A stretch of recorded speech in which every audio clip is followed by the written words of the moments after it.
Ayé tèmi báwo ni o ṣe wà?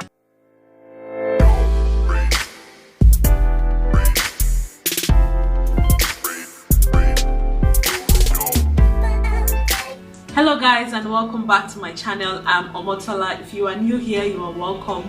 Please subscribe and hit the bell notification button so that you always get notified anytime I upload a new video. And if you're a returning subscriber, you are welcome. Thank you so much for joining me today. As you can probably tell from the caption, I will be talking about 7 things that I miss about Nigeria. So I grew up in Ibadan, Nigeria, and first on the list is, of course, my family and friends. I miss home, and you know, my parents are still back home, my sisters are still back home, my in-laws. You know, I miss all of these people. I mean, amazing people that I left behind, and you know, to see them and to talk to them one-on-one, you know, without, you know, of course we have video calls and phone calls and all of that, but you know, nothing compares to seeing them, you know, being able to hug each other. I really miss chit-chatting with my sisters. And for those who knew me growing up, we are a close-knit family. I mean, we tell each other everything, we keep in touch with each other, and staying away from them this long, as you know, it has taken its toll. I miss them a lot. I miss my friends. I have a very small circle when it comes to my community of friends, and I miss the family. I miss my friends. I miss not being able to see them, being able to hug them. I mean, I'm the kind of person who, you know, I really just love my circle. I love my space. I love my people. Of course, we get to talk on the phone, we do video calls, but it's nothing compared to seeing them one-on-one, you know, being able to talk, being able to gist about silly things like, people so happy, but you know, it is what it is. Life happened, and you know, but we still keep in touch. But I miss them. And of course, secondly, I miss the food. God, I miss the food. I miss the accessibility to, you know, food stuff like gari, yam, beans, ewaloyi, you know, good quality food like palm oil, the real palm oil, you know, not what we are buying here that is just, we're just managing, and at exorbitant rates, you know, affordable food stuff. You know, before you buy 1 liter of palm oil, you'll be thinking, calculating into Nigerian money. And that was one of the things that really affected me when I got here, because it was one of the things that, you know, just kept coming up. Like, we want to buy this, and I'm like, so things like that. It was always an issue for me. Going to the market and hardly, not here, they would not label price. You can haggle the price and then, you know, discuss whatever you want, you know, PC, this Jara. I miss all of this, the market scene. I miss, you know, the accessibility to Buka. Thank God that I was not in Nigeria when I was pregnant, because I would have probably been times 4 of what I am right now, because all those Bukas in my area, I would have visited all of them one by one. In fact, created timetable, roster for them. Today I was going, tomorrow Amala. You know those Pade Mini B, all those Mapo, all of them one by one. I would have visited them. I miss all of that, and you know, it's not something that I readily find here. And even the places where we can even find Nigerian food, in quotes, you know, they're just management, because it's not what the standard should be. Even when they're calling egusi here, when I go to some Nigerian, in quotes, Nigerian restaurants, they are really not serving the food, or the food is not being represented as, you know, as it should be, like if it were a Nigerian canteen, like in Nigeria. So I mean, it's something that, you know, I really miss. I miss good food. I miss the accessibility to all these cheap foods.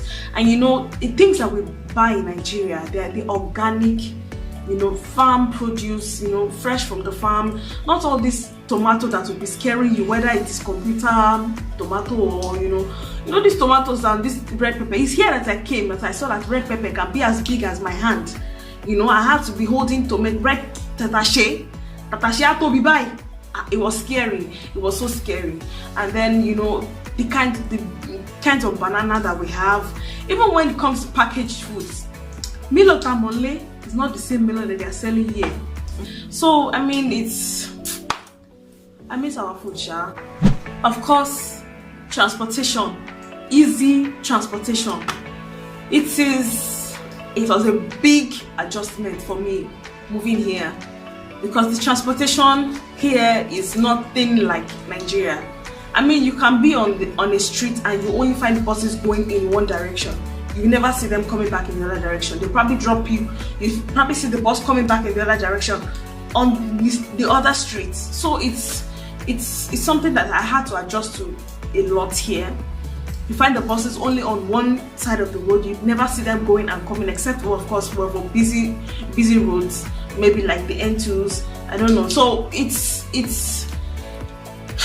was a big adjustment. I miss Okada. I know this may sound strange, but I really do miss Okadas. Here, if you're not ordering Uber, the money that they will be calling for you, when you will change it to Nigerian money, you know now.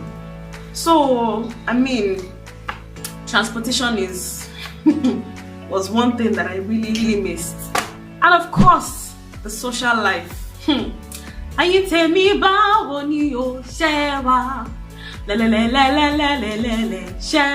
If you go to Nigerian party and they don't sing that song, it's not Nigerian party.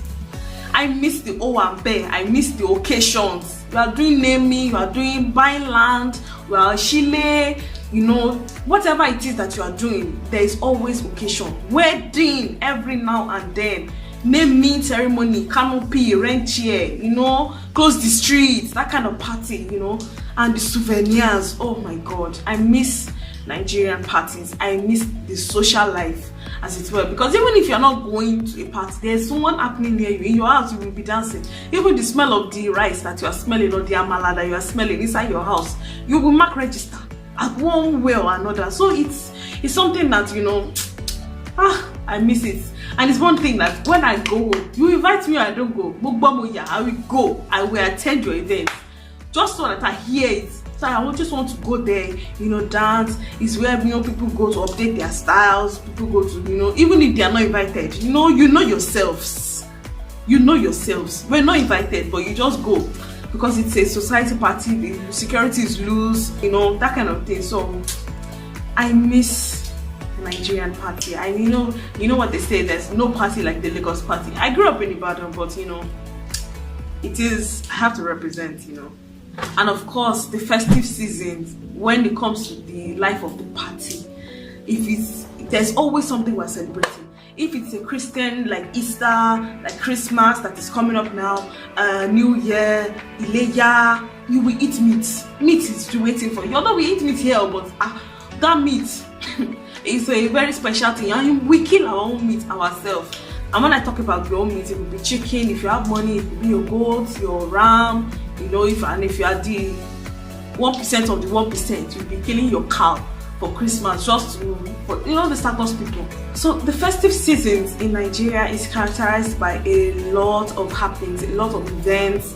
You know, right now that is Christmas is approaching, you know, you have all these trade fairs, you have all these, you know, fun activities, especially for the children, where you can just go and take them for an hour or two, hang out, take pictures, socialize. You know, these are things that I really miss. I miss going to amusement park when I was small. Of course, I miss the communal life. The communal life that we live in Nigeria, not to slight any nationality, but you know, the way we look out for each other it's uncanny. You know, there's a way we do it to an extent of amebo, we want to know what is happening. But then there's a way that, you know, it is done where you can feel that this person is genuinely concerned for you. So things like that, I mean, the way we look after each other, it's something that we like. For instance, when I was growing up, you know, like in the area where I am, if I steal my mother's money and I want to go and buy maybe egg or biscuits down the road, the currency I bring, or even how the money is presented, or the way I'm looking behind my shoulder, you know, the person selling will follow me back home and say, did you give this girl this money? You know, of course there's things that people are starting to change now and all of that, but growing up, that was how, you know, I saw these things. That was how I experienced these things. You know, you're going out, you're in the same compound, you're going out, you know, and your neighbor is going out at the same time. Maybe you are on foot and your neighbor is in a car. Madam Ibo, you know, that kind of thing. They take you, pick you and drop you off at wherever is convenient before they split off to wherever, you know. It's not here that you'll be looking for your neighbor. You'll be in the same house with your neighbor. You don't even know who your neighbor is. You don't know how they look. You don't know how many people are inside their house. You know, everybody just goes and mind their own business. Sometimes when you greet. So I definitely miss the communal life that we have in Nigeria.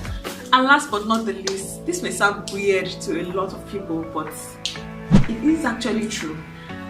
And that is that I low-key miss the hustle and bustle. Let's face it, Nigerians are resilient, and no matter what the economic or the political state of the country is right now, we always find a way to pick ourselves up and make a joke out of it, and then we're on to the next thing. But you know, I really miss especially the traffic scenes. Oh my god, the traffic scenes are just hilarious, especially if you are in somewhere like maybe Lagos or Ibadan. You know, I don't know, it's weird, but I really miss the hustle and bustle, because it gives us that going, you know, it makes us go out there and, you know, want to just be better, to do better. Nothing is handed over to us. We have to work at everything for ourselves, and it's not something that is good, as it were, but it makes us resilient. So I really do miss that about Nigeria. I miss the funny scenes, the conductors, watching Daniel. I miss all of those. I miss all of those things. Recently, I was joking with someone and we were talking about you know, bus stops and all of that. And she was saying that she couldn't hear what I was saying. I was like, you have it lucky here, because it's probably written on your buses, or you know, it's inscribed in some electronic moving thing. It's probably written on your buses where the bus is going. When you hear something like show, my two, you will hardly hear what they're saying. You could be at the bus stop for hours and not hear that it's your bus stop that they're calling, and you will be there and standing there, and people will just be passing you by. So I really miss the hustle and bustle. It's low-key, but you know, I low-key miss the hustle and bustle of Nigeria. So that is, in a nutshell, what I miss about Nigeria. Please, let's discuss in the comment section below. Let me know what you miss about your country. Give this video a thumbs up if you liked it, and I'll see you in my next one. Goodbye, guys.